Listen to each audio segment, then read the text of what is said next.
तो chapter 8 quadrilateral class 9 पहली theorem हमने कौन सी करी? Mid point theorem. Mid point theorem क्या कहती थी बताओ?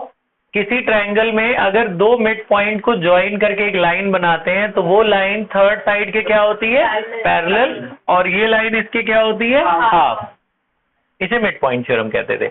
अब इसका दूसरा है बेटा converse of mid point theorem. Converse of mid point theorem क्या कहती है? ध्यान बोर्ड की तरफ, इधर सबका ध्यान। Converse of mid point theorem कहती है बेटा कि अगर ये अब पिछले में हमें पैरेलल नहीं दिया था, पिछले में हमें क्या दिया था? ये दोनों मिड पॉइंट दिए हुए थे। इस बार ये दोनों पैरेलल, ये लाइन इसके पैरेलल है। डी किसके पैरेलल है? बीसी के। और डी मिड पॉइंट दिया हुआ है, एक मिड पॉइंट है बस, और ये लाइन इसके पैरेलल है। तो थ्योरम कहती है कि अगर डी मिड पॉइंट है तो उसके जो सामने है, उसके सामने कौन है? ई। तो ई भी मिड पॉइंट होगा।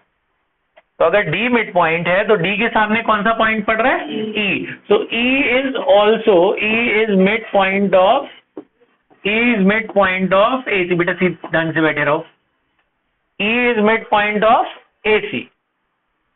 ठीक है, तो यानी कि ये दोनों भी आपस में इक्वल होंगे। कौन किसके इक्वल होगा? ए किसके बराबर होगा? ईसी के। बस यही है थ्योरम, ये है converse of mid point theorem.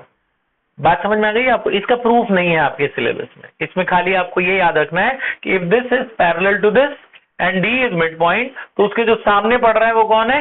ई। ई भी मिड पॉइंट होगा बीसी का। बस ठीक है, तो ये दोनों थ्योरम के ऊपर क्वेश्चंस करेंगे हम। अभी आप ये लिख लो, पॉज कर दो।